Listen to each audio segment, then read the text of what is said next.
Bismillahirrahmanirrahim. Innal hamdalillah nahmaduhu wa nasta'inuhu wa nastaghfiruh wa na'udzu billahi min shururi anfusina wa min sayyiati a'malina. May yahdihillahu fala mudilla lahu wa may yudlilhu fala hadiya lahu. Asyhadu an la ilaha illallah wahdahu la syarika lah wa asyhadu anna Muhammadan abduhu wa rasuluh.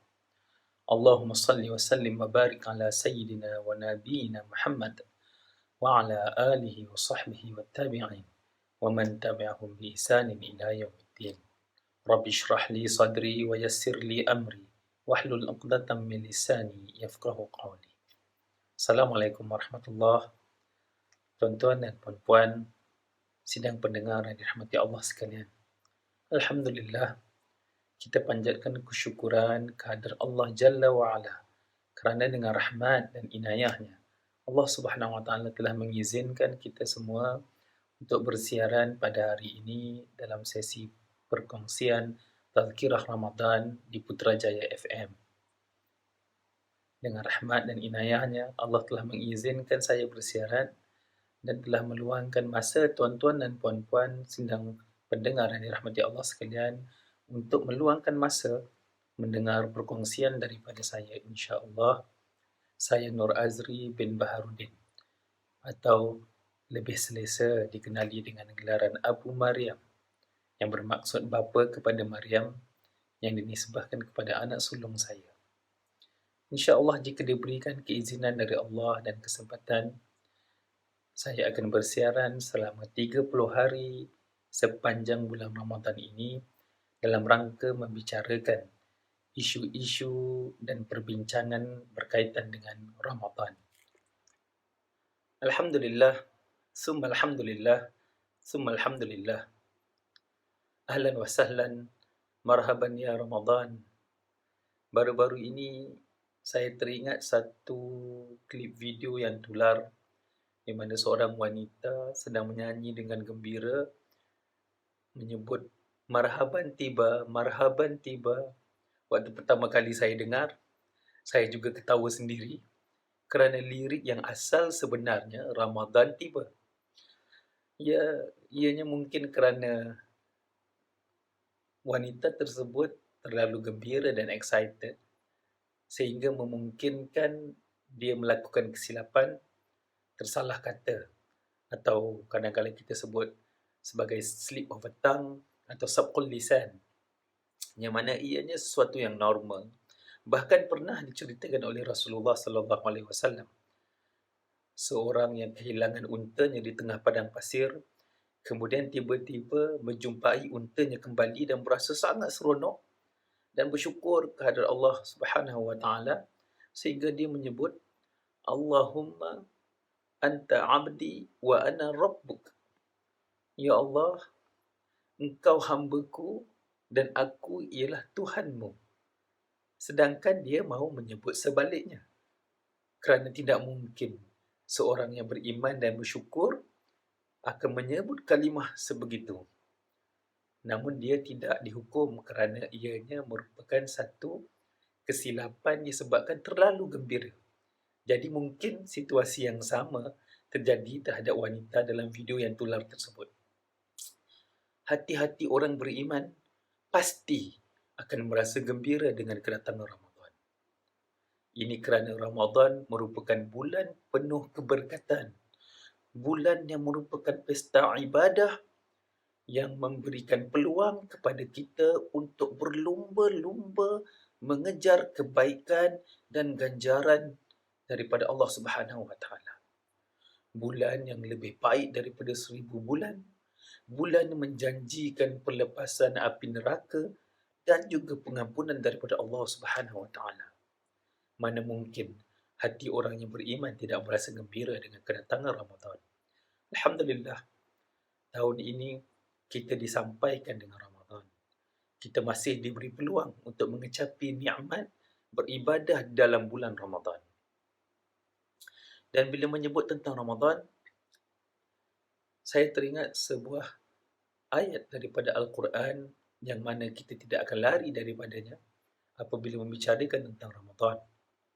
ba'da a'udzu billahi minasyaitonir rajim. Ya ayyuhalladzina amanu kutiba 'alaikumus shiyamu kama kutiba 'alal ladzina min qablikum la'allakum tattaqun.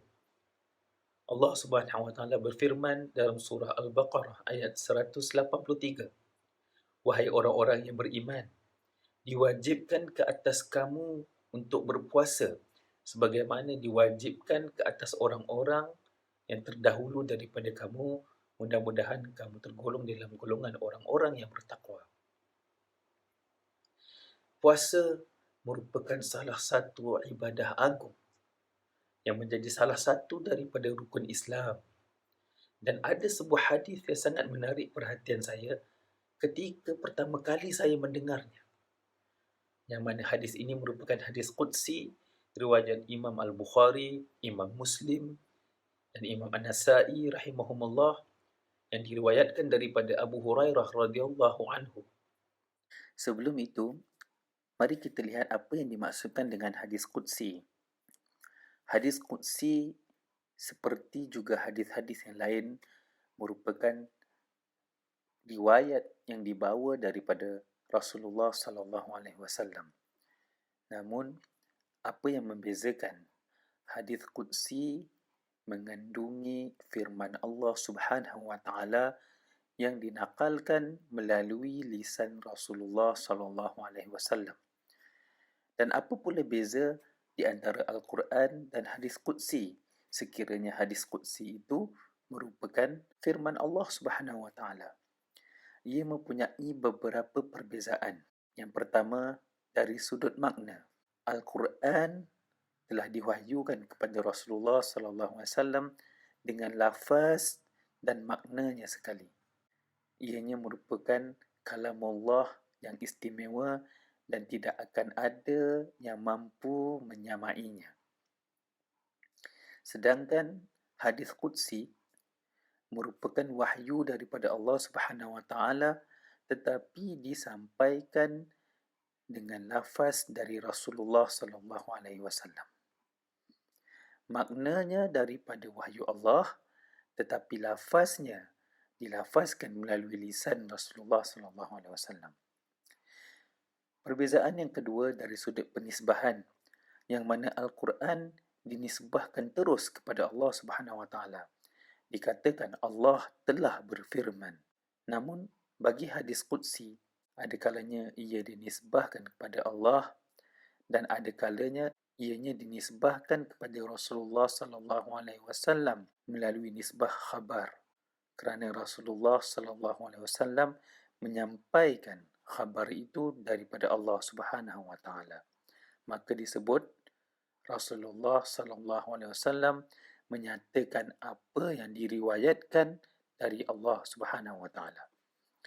Yang ketiga, sanad Al-Quran dan sanad hadis Qudsi. Al-Quran diriwayatkan secara mutawatir sehingga kesahihannya adalah pasti dan mutlak. Sedangkan sanad hadis Qudsi sama seperti sanad hadis-hadis yang lain. Ianya perlu disemak dan diperiksa. Ada di antara hadis itu mencapai tahap sahih, ada kalanya hanya sekadar khabar ahad, bahkan ada yang kadang-kala bersifat dhaif. Kemudian, kelebihan membaca Al-Quran berbanding membaca hadis Qudsi.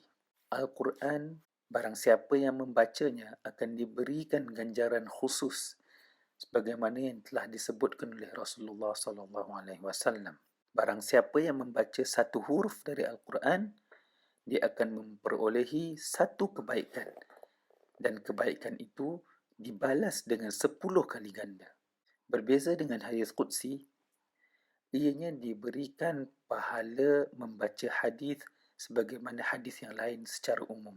Membaca hadis Qudsi tidak akan mendapat ganjaran pahala seperti mana ganjaran pahala yang diperolehi apabila membaca ayat-ayat Al-Quran. Jadi di situlah antara perbezaan di antara Al-Quran dan juga hadis Qudsi. Berbalik kepada hadis yang ingin saya bawakan, telah diriwayatkan daripada Abu Hurairah radhiyallahu anhu. Qala Rasulullah sallallahu alaihi wasallam, qala Allah, kullu amali ibni Adam lahu illa as-siyam, fa innahu li wa ana ajzi bih. Atau kama qala. Rasulullah sallallahu alaihi wasallam bersabda, Allah Subhanahu wa taala berfirman, setiap amalan anak Adam itu untuk dirinya sendiri, melainkan puasa. Puasa itu sesungguhnya untukku dan hanya akulah yang akan memberikan ganjaran kepadanya. Hadis ini cukup menarik yang menyaksikan betapa agungnya ibadah puasa, yang merupakan antara ibadah yang terawal dalam syariat Islam. Kenapa Allah Subhanahu Wa Taala menyebut puasa itu hanya untukku berbanding amalan-amalan lain yang hanya untuk dirinya sendiri?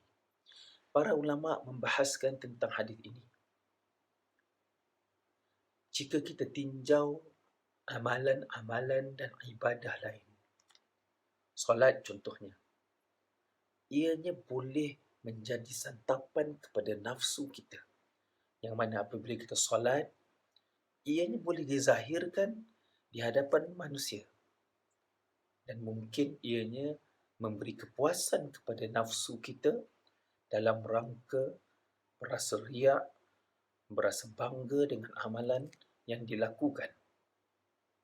Begitu juga dengan sedekah dan zakat, yang mana orang boleh melihat jumlah yang kita sumbangkan, orang boleh melihat kesan daripada sedekah dan infak kita ataupun zakat yang kita keluarkan. Apatah lagi dengan ibadah haji dan umrah. Ditambah pula dalam norma masyarakat kita, orang yang selesai menunaikan haji ke Mekah akan diberikan gelaran Tuan Haji, Hajjah dan sebagainya. Makanya ia membuka ruang untuk hawa nafsu kita dipenuhi.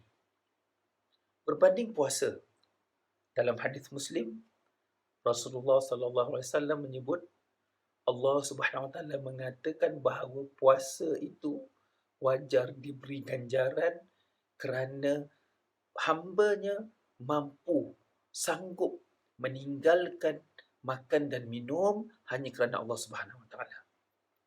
Tuan-tuan dan puan-puan, sidang pendengar yang dirahmati Allah sekalian, apabila kita berpuasa, tidak akan ada yang tahu seandainya kita benar-benar berpuasa atau kita sebenarnya puasa ye.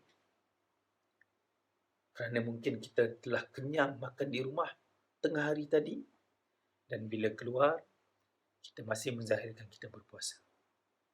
Begitu juga dengan puasa sunat. Tatkala orang lain tidak berpuasa dan kita berpuasa, orang lain mungkin tidak sedar bahawa kita sedang menahan lapar dan dahaga kerana Allah Subhanahu wa taala. Ianya merupakan satu hubungan antara kita dan Sang Pencipta Allah Azza wa Jal. Dan kerana itulah ianya dijanjikan ganjaran yang istimewa tetapi tidak dikhabarkan oleh Allah Subhanahu wa taala.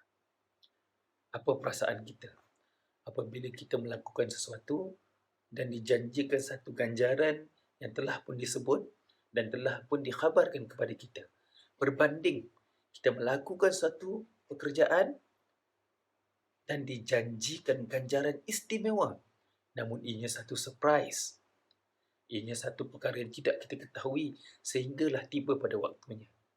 Excitement dan kegembiraan itu mesti membuatkan kita lebih merasa teruja. Dan begitu jugalah dengan puasa. Dan kerana itu, Ramadan merupakan bulan yang sungguh istimewa. Bulan yang menyaksikan diwajibkan puasa ke atas setiap umat Islam yang cukup syaratnya. Dan sama-samalah kita menempuhi madrasah Ramadan tahun ini dengan mempercantikkan amalan puasa kita disertai dengan amalan-amalan yang lain, terutamanya amalan wajib seperti solat 5 waktu. Kadang-kala kita asyik mengejar solat sunat tarawih, solat sunat witir, sedangkan kita meninggalkan solat fardu. Tuan-tuan dan puan-puan, sidang pendengar yang dirahmati Allah sekalian, sebenarnya solat fardu itulah yang lebih wajar diutamakan, sama ada dilakukan secara bersendirian atau berjemaah. Ianya merupakan satu kewajipan yang tidak sewajarnya ditinggalkan. Meninggalkan solat fardu dengan sengaja merupakan satu kezaliman dan dosa yang sangat besar, bahkan dosa yang paling besar selepas dosa syirik. Maka, dalam rangka kita mengejar solat sunat tarawih berjemaah, adalah lebih wajar untuk kita utamakan solat fardu berjemaah berbanding solat tarawih berjemaah itu sendiri.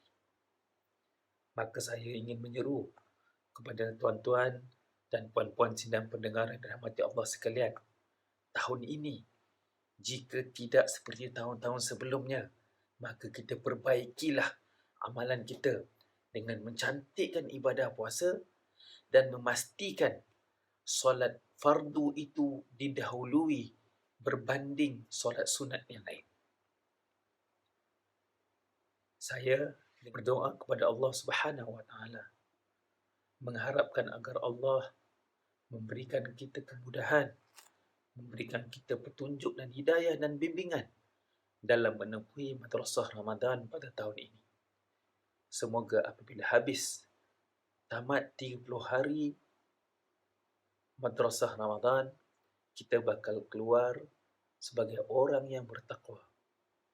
Kerana itulah salah satu daripada objektif yang seharusnya tercapai apabila kita berjaya menyelesaikan ibadah puasa.